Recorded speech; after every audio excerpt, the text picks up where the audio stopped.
कांग्रेस के बड़े कद्दावर ब्राह्मण नेता ने थामा बसपा का दामन। जी हाँ दोस्तों, आपने बिल्कुल सही सुना। मैं हूं पराग महेंद्र, आप देखना शुरू कर चुके हैं नेशनल चौपाल। इस वक्त की बड़ी खबर निकल कर आ रही है उत्तर प्रदेश के गोरखपुर से। बता दें कि बहुजन समाज पार्टी के राष्ट्रीय अध्यक्ष बहन मायावती के जरिए अपने संगठन को जिस मुताबिक हर एक स्तर पर चुस्त और दुरुस्त करना शुरू हो चुका है, ऐसे में दलित समाज के साथ साथ अब मुस्लिम तबका और ब्राह्मण समाज के लोगों का झुकाव बहुजन समाज पार्टी की तरफ सीधा सीधा होता हुआ नजर आ रहा है। भारतीय जनता पार्टी हो या फिर समाजवादी पार्टी हो, फिर क्यों ना कांग्रेस, इन तमाम राजनीतिक पार्टियों से निकलकर बहुजन समाज पार्टी इस वक्त उत्तर प्रदेश में सबसे बेहतर विकल्प माना जा रहा है। ऐसे में गोरखपुर से आपको बता दें कि इस वक्त सबसे बड़ी खबर निकल कर आ रही है कि ब्राह्मण समाज के बड़े नेता जो कांग्रेस से ताल्लुकात रखते हैं, इस वक्त कांग्रेस को तगड़ा झटका लगाया और कांग्रेस से निकलकर उन्होंने बहुजन समाज पार्टी का दामन थाम लिया है। तो आपको बता दें कि ब्रजमोहन दुबे,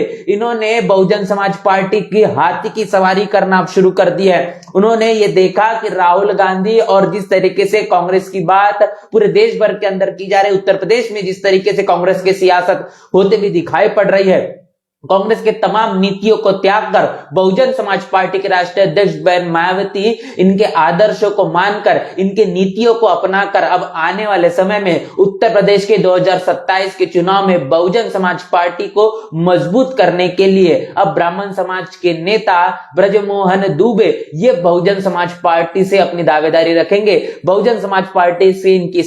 जो है सियासत होते हुए दिखाई देगी। आपको बता दें कि पूर्व राज्यसभा लोकसभा सांसद और मुख्य मंडल प्रभारी जीसी खरवार, इनके नेतृत्व में इनको पार्टी में प्रवेश दिलवाया गया है। ब्रजमोहन दुबे जैसे अनुभवी जो लोग हैं, जो कर्मठ नेता है, बहुजन समाज पार्टी का जनाधार बढ़ाने के लिए इस वक्त सबसे ज्यादा आवश्यक है। बसपा का जो 4 मर्तबा शासनकाल रहा, इसको याद करते हुए और आने वाले समय में 5वीं बार बहुजन समाज पार्टी के राष्ट्रीय अध्यक्ष बहन मायावती को उत्तर प्रदेश का मुख्यमंत्री बनाने के लिए दलित समाज के साथ साथ ओबीसी और ओबीसी के साथ साथ मुस्लिम और सबसे बड़ी बात है कि ब्राह्मण समाज भी अपना साथ और सहयोग करना शुरू कर चुका है। तो बड़ी खबर आपके साथ रूबरू कर रहे हैं जो कि गोरखपुर से निकल कर आ रही है। ऐसे में आपको बता दें कि बहुजन समाज पार्टी के राष्ट्रीय अध्यक्ष बहन मायावती के जरिए हाल ही में आपने देखा कि 7 फरवरी को एक बड़ी बैठक बुलाई गई, जिस बैठक में उत्तर प्रदेश के तमाम 75 जिलों से लोगों को बुलाया गया। इसके साथ साथ उत्तर प्रदेश के तमाम 403 विधानसभा से विधानसभा अध्यक्ष, प्रभारी और भाईचारा कमेटी के ओबीसी समाज से ताल्लुकात रखने और मुस्लिम समाज से आने वाले लोगों को बुलाया गया है। और इस संगठन की बड़ी मिनी रैली जिसे कहा जा सकता है, कार्यकर्ताओं की, पदाधिकारियों की, यह करने का काम जिस तरीके से बसपा के माध्यम से किया गया, जिससे समाजवादी पार्टी हो या फिर भारतीय जनता पार्टी हो, इन तमाम राजनीतिक पार्टियों में एक सियासी हलचल देखने को मिली है। और ऐसे में अब बहन मायावती के जरिए मंडल स्तरीय बैठक बुलाने का और तमाम समीक्षा कर संगठन को किस तरीके से, किस हिसाब से अब तक मजबूत किया गया है, कितना काम अभी भी बाकी है, इन चीजों पर चर्चा करने के लिए और समीक्षा बैठकों का सिलसिला इस वक्त जारी है। बहुजन समाज पार्टी की राष्ट्रीय अध्यक्ष बहन मायावती के जरिए बहुजन समाज पार्टी के नेता और आजमगढ़ से तमाम जिम्मेदारी जिनके कांधों पर है, डॉक्टर इंदु चौधरी, इनको बहन मायावती के जरिए आज उनके आवास पर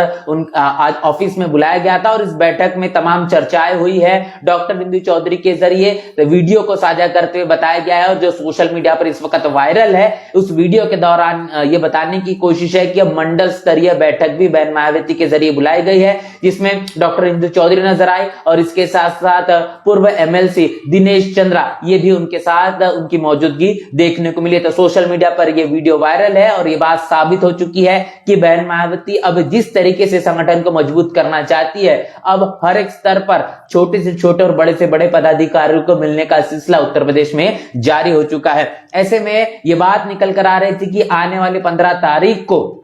बहुजन समाज पार्टी से कई मंत्री रहे और कई विभागों की जिम्मेदारी संभाले हुए और उस वक्त कांग्रेस में रहे नसीमुद्दीन सिद्दीकी, इन्होंने अब कांग्रेस को छोड़कर अब समाजवादी पार्टी का यह दामन थामेंगे और अखिलेश यादव के जरिए इनको सदस्यता दिलवाई जाएगी। तो बता दें कि आज 15 फरवरी है और आज नसीमुद्दीन सिद्दीकी इनके जरिए समाजवादी पार्टी साइकिल की सवारी करना उन्हें शुरू कर दी है। तो ये बड़ी खबर है कि नसीमुद्दीन सिद्दीकी ने अब समाजवादी पार्टी को ज्वाइन कर लिया है। पीडीए की बात नसीमुद्दीन सिद्दीकी कर रहे हैं, लेकिन उसके बावजूद भी आज उनकी तमाम बातों में जो आत्मविश्वास अमूमन तौर पर देखने को मिलता है, कहने की तमाम बातें वो कहना चाहते थे, लेकिन उनकी बातों में समाजवादी पार्टी में जाने के बाद जो आत्मविश्वास होना चाहिए वो आत्मविश्वास की कहने की कमी नजर आई। ये भी तमाम प्रतिक्रियाओं में लोगों के जरिए दिखाई पड़ा है। इसके साथ साथ आपको बता दें कि इस देश के अंदर दलितों, आदिवासियों, पिछड़ों के साथ अन्य अत्याचार और छुआछूत और भेदभाव की तमाम जो खबरें गली कूचे और गांव कस्बों में देखने तो मिलती है, लेकिन विश्वविद्यालयों में भी यह सिलसिला रुकने थमने का नाम नहीं ले रहा। खबर निकल कर आ रही है चंडीगढ़ से, जहां पर चंडीगढ़ में पंजाब यूनिवर्सिटी है। इस पंजाब यूनिवर्सिटी में दलित प्रोफेसर का यह आरोप है कि जातिवाद उनके साथ किया गया है और जातिवाद करने के पीछे उन्होंने बताया कि अर्थशास्त्र विभाग के डॉक्टर हरप्रीत सिंह इनके साथ जातिवाद हुआ है और ये भेदभाव की गंभीर जो घटना है ये साबित करता है कि आज भी देश के अंदर किस तरीके से माहौल का निर्माण किया जा रहा है। हर एक छोटी छोटी और बड़ी से बड़ी चीजों को लेकर विश्वविद्यालय में जातिवादी तमाम तरीके की घटनाएं होते हुए दिखाई देती है। डॉक्टर स्मिता शर्मा इनके जरिए इस तरीके की ये भेदभाव करने वाली घटना निकल कर आ रही है और ये बात साबित करने की कोशिश की है। डॉक्टर हरप्रीत सिंह जो दलित समाज से आते हैं और वहां पर उस पंजाब विश्वविद्यालय में वो प्रोफेसर भी है, तो उन्होंने कहा है कि जिन शब्दों का इस्तेमाल किया गया है और जिस तरीके से छुआछूत और भेदभाव करने की जो सोच को प्रदर्शित करने का काम किया गया है डॉक्टर स्मिता शर्मा के जरिए, ये बिल्कुल भी सहन नहीं किया जाएगा और इसके खिलाफ उनके तौर तरीके से लड़ाई लड़ने का भी काम होगा। और ये तमाम वो खबरें जो इस वक्त सोशल मीडिया पर काफी ज्यादा वायरल है। और आपको मैं बता दूं कि दिल्ली विश्वविद्यालय का ऐसा मुद्दा जो इस वक्त सबसे ज्यादा सोशल मीडिया पर चर्चाओं में है, रुचि तिवारी नाम की पत्रकार, जिस पत्रकार के जरिए तमाम मेनस्ट्रीम की मीडिया में आकर जो बातें कही गई, जिन बातों को लेकर सवर्ण तबका काफी ज्यादा आक्रोश में नजर आ रहा है, लेकिन उस पूरी तमाम वीडियो और बातों के पीछे की वास्तविकता को जानने की समझने की आप कोशिश करेंगे कि जहां पर रुचि तिवारी इनके माध्यम से दलित समाज से आने वाले पत्रकार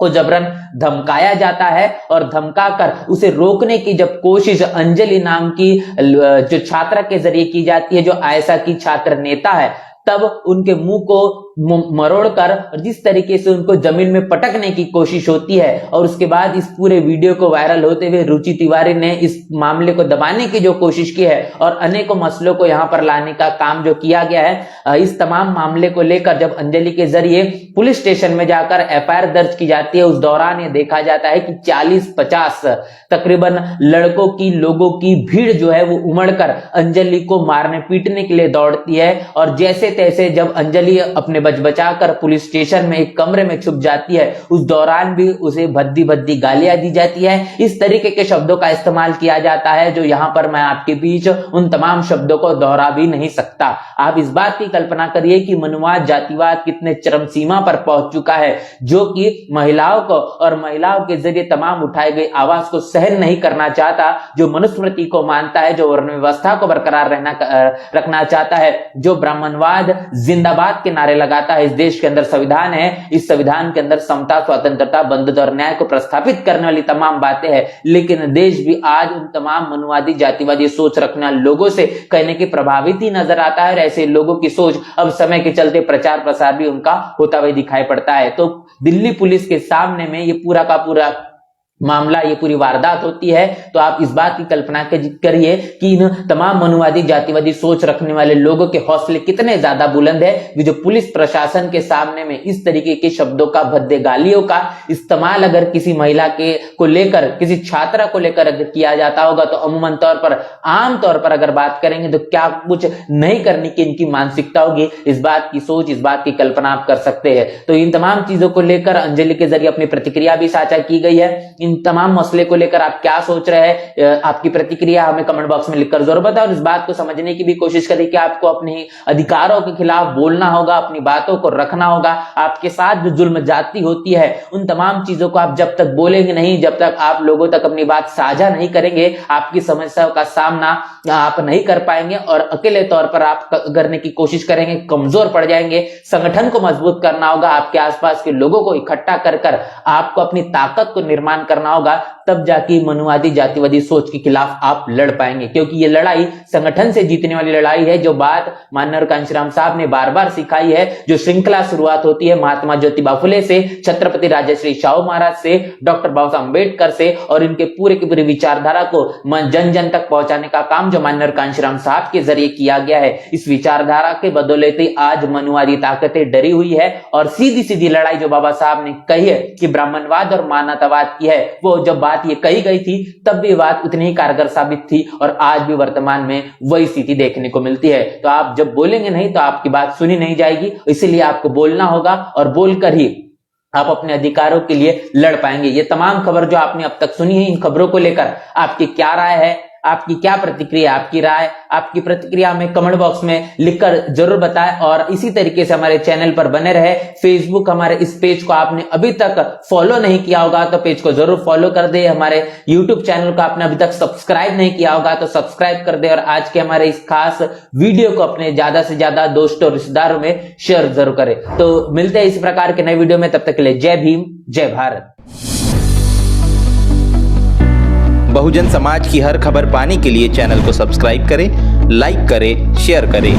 नेशनल चौपाल को बचाने के लिए ज्वाइन बटन क्लिक करके चैनल की सदस्यता लें और चैनल को आर्थिक मदद करें।